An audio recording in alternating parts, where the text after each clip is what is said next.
اس کے لیے جب آپ نے $25 ارب واپس کرنے ہیں تو آپ کو ہمیشہ $15-16 ارب ڈالر کی کمی رہتی ہے. اس میں رول اوور بھی کرتے ہیں آپ, اور پھر کوشش کرتے ہیں کہ ہم کہیں بانڈ کچھ فلوٹ کریں, کہیں سے پیسہ نکالیں, کوئی اور قرض لیں اور اس سے اپنا قرض ادا کریں. اسی پچھلے سال کے اندر اسٹیٹ بینک نے پاکستان کی جو فارن ایکسچینج کرنسی مارکیٹ ہے, جو کھلی مارکیٹ ہے, وہاں سے بازار سے $9 ارب خریدا ہے اسٹیٹ بینک نے پچھلے سال کے اندر اپنی اس ضرورتوں کو پورا کرنے کے لیے. تو جسے ہم میکرو اکنامک انڈیکیٹر کہتے ہیں, جب ہم سوال کرتے ہیں کہ اسے عام آدمی کی زندگی میں کیوں کمی بہتری نہیں آ رہی, کیونکہ ڈالر کو ہم نے اس قیمت پہ رکھا ہوا ہے جہاں پر ہم نے آئی ایم ایف کے ساتھ ایگری کیا ہوا ہے. ورنہ اگر وہ $9 ارب اسٹیٹ بینک نہ لیتا تو آج ڈالر شاید آپ کو 220-215 کے اوپر بک رہا ہوتا. تو یہ وہ چند چیزیں ہیں جو کہ جب ہم آئی ایم ایف سے لون لیتے ہیں تو اس سے یہ معاملات اس طریقے سے بڑھتے ہیں.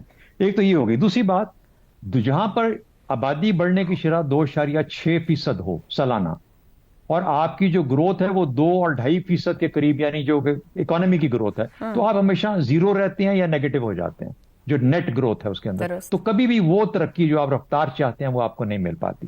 تو یہ وہ بنیادی چیزیں ہیں جن کو کہ درست کرنا پڑے گا. پھر اس کے بعد آپ کو بھی زیغم صاحب بتائیں گے کہ جب تک پالیسی, ریسٹرکچر, ٹیکس, ریونیو, یہ تمام چیزیں ہیں, ان کو جب تک ایک کلیئرٹی نہیں آتی آپ ٹیکس اور ریونیو جنریٹ نہیں کر سکتے, اور اس کے بعد آپ لوگوں کو اس طرف مائل نہیں کر سکتے کہ ہاں یہاں پر ایک قانون کی عملداری ہے, اور اس قانون کے اندر رہتے ہوئے سرمایہ کاری اگر آپ کریں گے تو آپ کا سرمایہ محفوظ ہے. یہ وہ سوال ہے جو ہم کل بھی بات کر رہے تھے, جس کے اوپر جو کہ سپریم کورٹ سے متعلق تھا یا ہائر کورٹ سے متعلق ہے.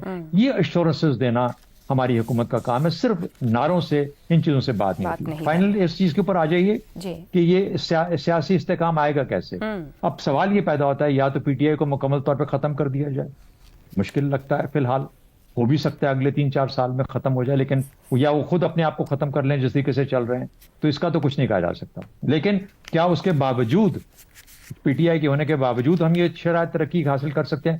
مشکل نظر آتا ہے. ان کو ساتھ ملانا ضروری ہوگا تاکہ ایک استحکام کا تھوڑی سی شائبہ سا آ جائے, ایک لوگوں کو پتہ لگے کہ ہاں شاید استحکام کی طرف ہم جا رہے ہیں. تو وہ جو معیشت کے اندر ایک آنا ہوتا ہے, ایک انرجی آنی ہے, وہ پھر شاید ہمیں محسوس ہونا شروع ہو جائے گی. پھر آہستہ آہستہ انویسٹمنٹ کے بعد گروتھ کی پاسبلٹی ہو سکتی ہے. تو یہ چند چیزیں میری طرف سے. درست ہو گیا.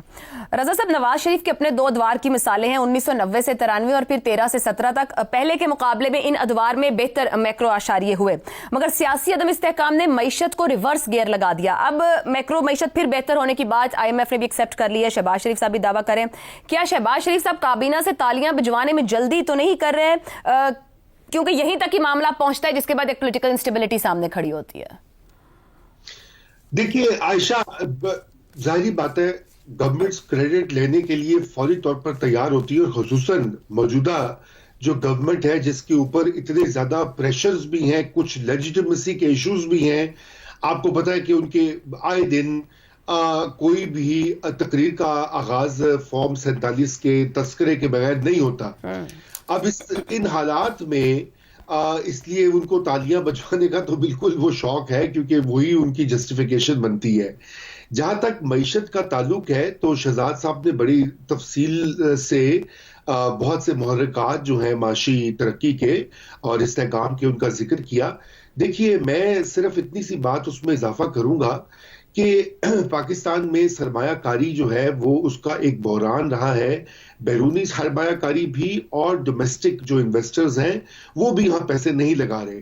اور سیاسی عدم استحکام سے بڑا مسئلہ میرے نزدیک سیکیورٹی کا اور دہشت گردی کا ہے. جیسے آپ نے دیکھا ہے کہ ہمارے جو سی پیک کے بہت سارے منصوبے اور چائنیز انجینئرز جو ہیں وہ سیکیور نہیں ہیں, اور اس وقت پاکستان اور چین کے درمیان مذاکرات کے کئی دور جو ہیں وہ ہوئے ہیں کہ کس طرح سے اس مسئلے کو حل کیا جائے. دوسری جانب آپ یہ دیکھیے کہ وہاں پر تحریک طالبان پاکستان جو ہے اس نے خیبر پختونخوا میں کیا عجیب و غریب ایک خون کی ہولی کھیلی ہوئی ہے. ہر روز کے حساب سے پچھلے 1 سال میں ہر روز تقریباً 1 سے 2 اٹیکس ہوئے ہیں. یعنی کہ کوئی ایسا دن نہیں گیا پاکستان میں پچھلے 2 سالوں میں بلکہ جہاں پہ اس طرح کے اٹیکس نہ ہوئے ہوں. اور پھر بلوچستان دیکھ لیجئے جہاں سے بہت توقعات تھی, جہاں پہ معدنیات بھی ہیں, گوادر کا پورٹ بھی ہے, چائنیز انویسٹمنٹ بھی ہے. ادھر آپ کو پتہ ہی ہے کہ وہاں بھی جو ہے ایک سیکیورٹی کا بہت بڑا مسئلہ ہے. اور وہ اب بیرونی ملک سے اس کی سپورٹ ہوتی ہے، اس کی اندرونی کتنے سہولت کار ہے، یہ باتیں تو حکومت ہی دیکھے گی بہتر. لیکن یہ ایک بہت بڑا مسئلہ ہے، میں آپ کو بتاؤں، کیونکہ فورن انویسٹمنٹ کا پوٹینشیل ہے. ابھی آپ دیکھیں سعودیز بھی آنا چاہتے ہیں، وہ انویسٹ کرنا چاہتے ہیں. وہ جو امریکہ سے صاحب آئے تھے جینٹری بیچ، وہ بھی کہے تھے کہ منرلز میں وہ انٹرسٹڈ ہیں. اب بات یہ کہ وہ بھی تو پڑھتے ہوں گے نا اخبارات، وہ بھی دیکھتے ہوں گے، ان کی بھی اسیسمنٹ ہوگی کہ بھئی یہاں تو چینی آئے تھے، وہ بھی محفوظ نہیں ہے. تو یہ سب سے بڑا اس وقت ایک چیلنج ہے. اب آ جاتے ہیں دوسرا، اچھا اس کا بھی کچھ نہ کچھ تعلق معاشی عدم استحکام سے آ جاتا ہے، کیونکہ اگر آپ کی گورنمنٹس جو ہیں اور وہ اپنے سروائیول کے چکر میں ہی لگی ہوں اور ان کی ساری توجہ جو ہے وہ اپوزیشن کو کنٹین کرنے پر ہو کہ کس طرح سے اپوزیشن یا وہ کس طرح سے جو عمران خان کو بندی رکھا جائے، کس طرح سے ان کی پارٹی جو ہے وہ یہ نہ ہو جائے، عدلیہ کو کیسے مینیج کرنا ہے.